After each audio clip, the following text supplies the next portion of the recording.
Alright, I'll be honest with you guys, I had no idea this movie existed. To be fair, with the last 3 movies I was flying by the seat of my pants. I would always find out they were coming out about a week before they actually came out, and this time I missed any news about Sword and Scoob. Now, how did I not realize it was out for 2 months? Well, time moves differently for me. A day for me is 2 months for the common man. What can I say? I live like I'm in a jail cell with no windows or access to the outside world.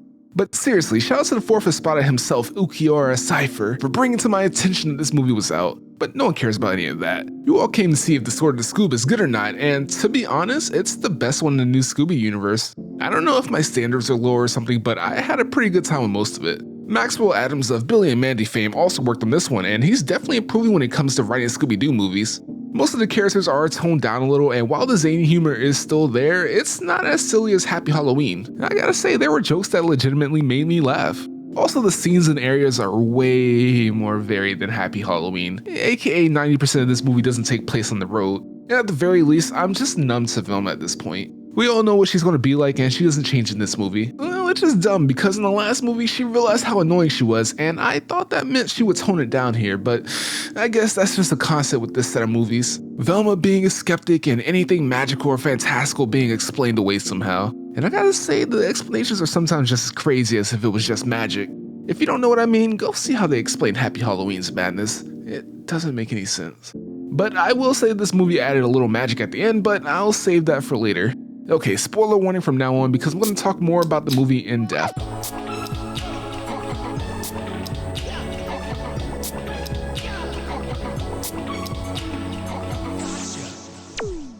Can I just say that I knew for a fact that the gang didn't go back in time? Not in this world. As soon as the characters were being introduced, I had them clocked as villains tricking the gang into believing they were actually back in time. But I'll come back to that in a second because I do want to talk about the characters and address the smug elephant in the room. Velma is just as bad and honestly, maybe even worse in this movie, at least for the first half. The writers must truly not care that no one likes this iteration of Velma, or they have some godlike character development in the works. At this point, I see her character as being on the level of Sheldon from Big Bang Theory. Jinkies is basically Bazinga, though I don't think she says Jinkies at all in this movie.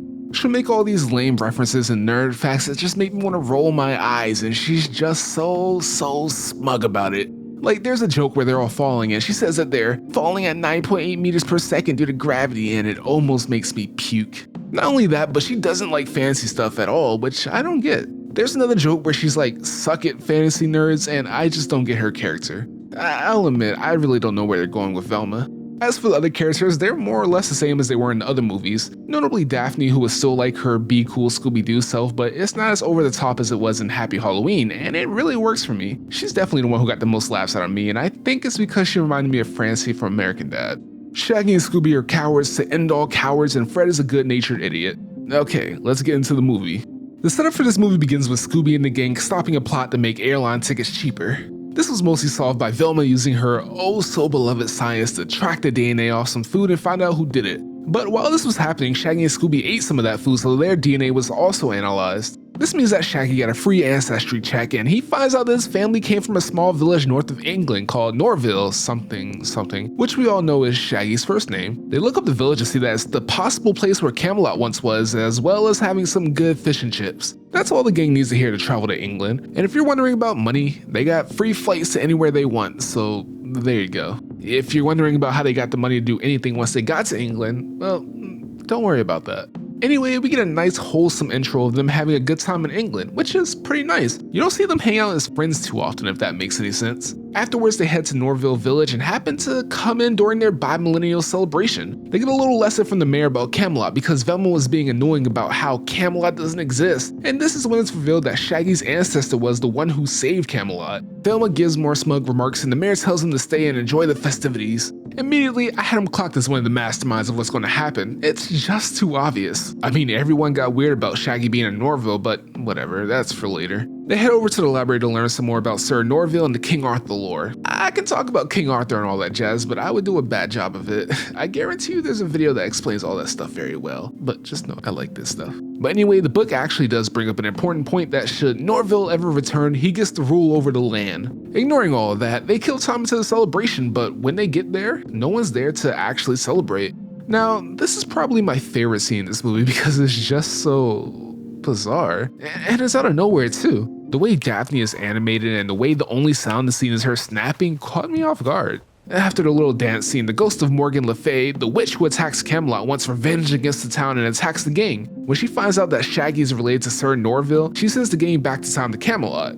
Side note, this sequence is pretty nice with them showing a bunch of frames from the older works, including the OG Zombie Island and a pup named Scooby-Doo. It's a real nice blast of the past. Back in time to Camelot, we're introduced to King Arthur, aka the best character in this movie. He's an absolute dick in the best way. Most of his jokes work for me, particularly because he seemed to revel in being a dick. Somehow he even ends up being a bro too, but mostly because he bonds with Shaggy and Scooby over a love of food. He's just very satisfied with his life and it makes for some good jokes. He gives a speech to the unwashed masses about how he's going to throw a party for himself and is interrupted by Morgan throwing fireballs everywhere. This is where the gang realizes that it's like the legend of Sir Norville, with Velma deducing that Sir Norville must have been Shaggy sent back to the past. And just like all time travel things, they use a picture on their phone to see if they're following the timeline correctly. And I know how it seems. Velma believing something supernatural?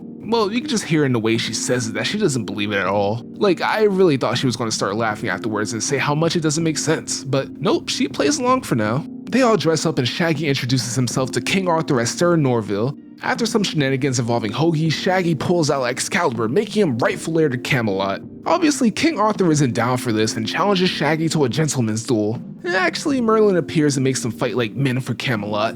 Essentially, they both had to pick competitors to engage in a series of challenges, and to be honest, this takes up a lot of screen time, or at least it feels like it. For the competition, King Arthur chooses literally everyone, leaving Shaggy with only Fred. Velma then goes to talk to Merlin to try and figure out how to get out of all this, and he makes her an apprentice. This is great because it takes Velma out of the movie for a bit. And back to the competition, Morgan attacks Fred and freezes him, leaving him unable to compete, forcing Daphne to take his place. We get the whole girl power shtick as Daphne stunts on just about everyone in every competition. Like, she somehow leaves dents in armor?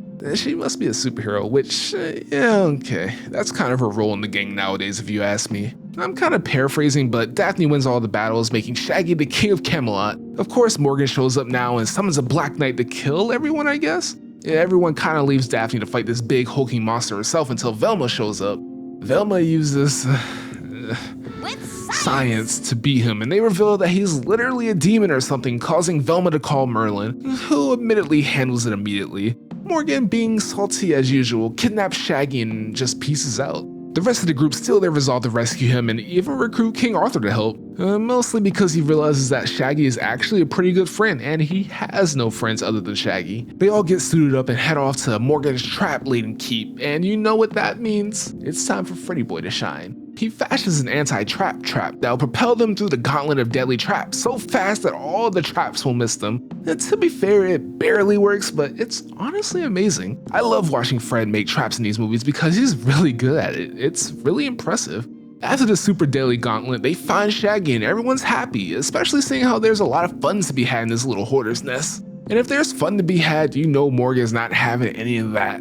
She reveals that Shaggy gave up ownership of Camelot in exchange for all the food he can eat, which is a terrible, terrible trait. There is no way that Morgan can provide enough food to satiate Shaggy's bottomless pit of a stomach, and if Scooby joins them, it's a wrap. Anyway, Velma checks the phone and sees that the picture is gone, meaning that they failed. Morgan turns into a dragon to probably eat them, and the gang flees. They almost don't make it out of the keep, but King Arthur bravely sacrifices himself to hold the gate open. Like I said, best character. Still, the dragon continues to chase them and Velma makes the dragon blow itself up. Heading back to Camelot as heroes, they're sad about not being able to go back to the future, but are ready to become knights of the round table and live out their lives in Camelot.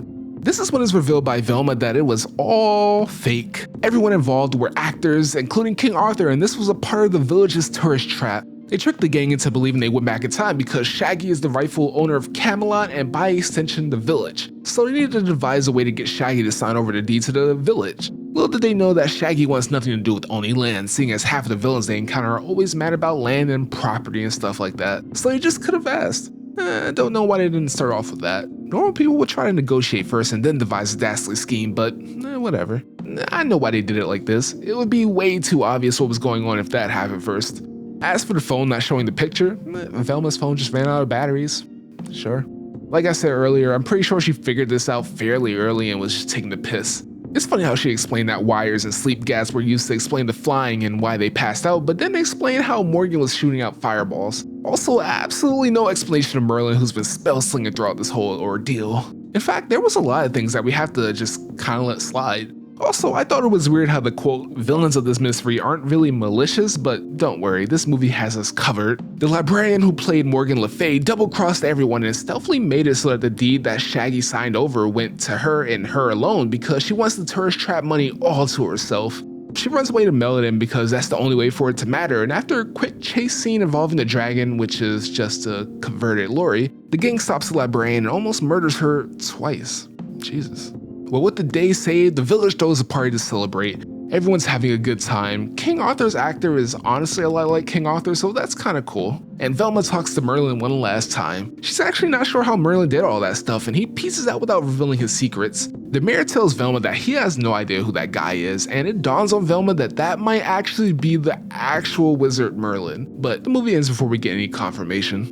I really hope that's Merlin, and I mean, that frog definitely burnt fire, so this might be the first supernatural thing in the 4 movies. Woo!